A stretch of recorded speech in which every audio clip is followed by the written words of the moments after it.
দেড় গুণ বেশি চাকরি 10 বছরে, বলেছেন মোদি। প্রধানমন্ত্রী নরেন্দ্র মোদি বলেন, বিগত সরকারের তুলনায় তার সরকার 1.5 গুণ বেশি চাকরি প্রদান করেছে 10 বছর সময়কালে।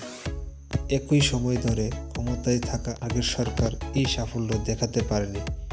একটি রোজগার মেলা কর্মসূচির অধীনে 1 লক্ষেরও বেশি নবাগত চাকরি প্রাপক যুবক যুবতীদের হাতে ভিডিও কনফারেন্সের মাধ্যমে নিয়োগপত্র তুলে দিতে গিয়ে নরেন্দ্র মোদি বলেন, পূর্বকার সরকার নিয়োগ প্রক্রিয়া সম্পন্ন করতে অস্বাভাবিকভাবে বেশি সময় নিত। প্রধানমন্ত্রী নরেন্দ্র মোদি বলেন, তার সরকার নিয়োগ প্রক্রিয়ায় স্বচ্ছতা নিয়ে এসেছে এবং এই চেষ্টা করছে যে একটি নির্দিষ্ট সময়ের মধ্যে গোটা প্রক্রিয়াটিকে সম্পন্ন করার বিষয়টিকে নিশ্চিত করা যায়। প্রধানমন্ত্রী নরেন্দ্র মোদি বলেন, এখন যুব সমাজের মধ্যে এই আত্মবিশ্বাস তৈরি হয়েছে যে তারাও সমান সুযোগ পাওয়ার অধিকারী এবং কঠোর শ্রম এবং মেধার সাহায্যে তাদের পক্ষে সরকারি ব্যবস্থায় একটি জায়গা করে নেওয়া সম্ভব। প্রধানমন্ত্রী নরেন্দ্র মোদি দাবি করেন, ছাদে উৎপন্ন সৌরশক্তির সাহায্যে 1 কোটি বাড়ি ঘরে বিদ্যুতের ব্যবস্থা করা হয়েছে এবং পরিকাঠামো উন্নয়নে বিপুল অর্থ বিনিয়োগ করছে সরকার।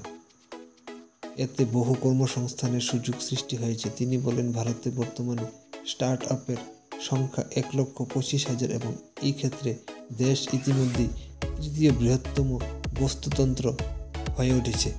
এখন ছোট ছোট শহরগুলিতেও নয়া ব্যবসা, নয়া উদ্যোগ স্থাপন করছে তরুণ তরুণীরা। এতে লক্ষ লক্ষ কাজের সুযোগ সৃষ্টি হচ্ছে।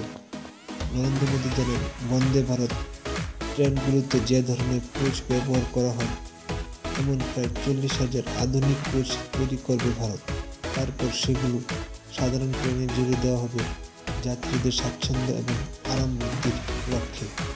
প্রধানমন্ত্রী বলেন, স্টার্ট আপগুলোকে উৎসাহ প্রদানে তার সরকার পরবর্তীর সময়সীমা বাড়িয়েছে এবং পরিমাণও বাড়িয়েছে। তাছাড়া গবেষণা এবং উদ্ভাবনকে উৎসাহিত করতে 1 লক্ষ কোটি টাকার একটি তহবিল গঠনের কথাও ঘোষণা করেছে। এই সময় যোগাযোগ ব্যবস্থার উন্নয়নে সুদূরপ্রয়াসী ফলাফলের উপরেও মূল্যবান বক্তব্য রাখেন নরেন্দ্র মোদি। তিনি কথা বলেন, নতুন বাজার, পর্যটনের সম্প্রসারণ, নতুন ব্যবসা এবং এর কারণে সৃষ্ট লক্ষ লক্ষ রোজগার নিয়ে।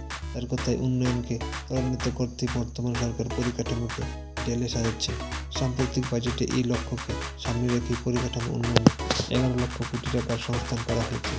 রাষ্ট্র গঠনে দেশের যুব সমাজের অবদানের প্রসঙ্গ তুলে ধরে প্রধানমন্ত্রী বলেন, রোজগার মেলার মতো পদক্ষেপ এই প্রয়াসকে আরও সমৃদ্ধ করবে। নিয়োগ প্রাপ্তদের একটি উল্লেখযোগ্য অংশ কেন্দ্রীয় সশস্ত্র পুলিশ বাহিনীতেও যোগ দেবে বলে জানান তিনি। এখন নিয়োগ প্রক্রিয়া হিন্দি, ইংরেজি ছাড়াও আরও 13টি ভারতীয় ভাষা নেওয়া হবে থাকে বাহিনীগুলিতে ভর্তির লক্ষ্যে। এই সময় ইন্টিগ্রেটেড কমপ্লেক্স কর্মযোগী ভবনের প্রথম পর্যায়ের ভিত্তিপ্রস্তর স্থাপন করেন প্রধানমন্ত্রী মোদি।